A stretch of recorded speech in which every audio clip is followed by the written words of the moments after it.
Snehal गरपणकर, SP9 मराठीमध्ये आपलं पुन्हा एकदा स्वागत। तर पाहूयात आजची विशेष बातमी।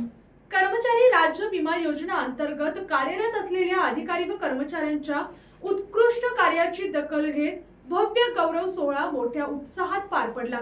पिंपरी चिंचवड येथील ग.दी. माडगुळकर नाट्यगृहात आयोजित या कार्यक्रमात 21 आस्थापनातील एकूण 173 गुणवंत अधिकारी व कर्मचाऱ्यांचा सन्मान करण्यात आला। तर पाहूयात आजची सविस्तर बातमी। या सोहळ्यात तज्ञ डॉक्टर, वैद्यकीय अधिकारी, परिचारिका, पॅरामेडिकल स्टाफ आणि परिचर अशा विविध वर्गातील कर्मचाऱ्यांना सन्मानचिन्ह व प्रमाणपत्र देऊन गौरवण्यात आले। यावेळी उपस्थित मान्यवरांनी ESIS द्वारे दिल्या जाणाऱ्या आरोग्य सेवांना अधिक लोकाभिमुख करण्याचे आवाहन केले। सध्या सुमारे 60 लाख कामगार या योजनेचा लाभ घेत असून ही संख्या 2 कोटींपर्यंत वाढण्यासाठी समन्वयाने प्रयत्न करण्याची गरज व्यक्त करण्यात आली।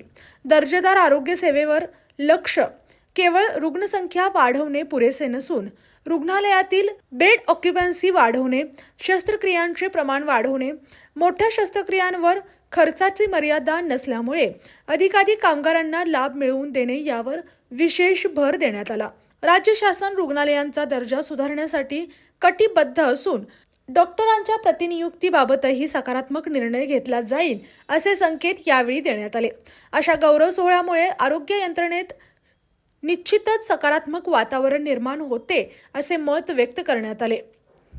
या कार्यक्रमाला सार्वजनिक आरोग्य विभागाचे सचिव रवींद्रन, राज्य कामगार विमा सोसायटीचे आयुक्त रमेश चव्हाण, महात्मा ज्योतिराव फुले जन आरोग्य योजनेचे मुख्य कार्यकारी अधिकारी अण्णासाहेब चव्हाण, प्रशासन संचालक सोहम वायाळ, वैद्यकीय संचालक डॉक्टर अशोक थोरात तसेच चिंचवड येथील वैद्यकीय अधीक्षक डॉक्टर वर्षा सुपे यांच्यासह अनेक वरिष्ठ अधिकारी व कर्मचारी मोठ्या संख्येने उपस्थित होते। यानी अशाच विशेष बातम्यांसाठी पाहत रहा SP9 Marathi, your time your news. धन्यवाद।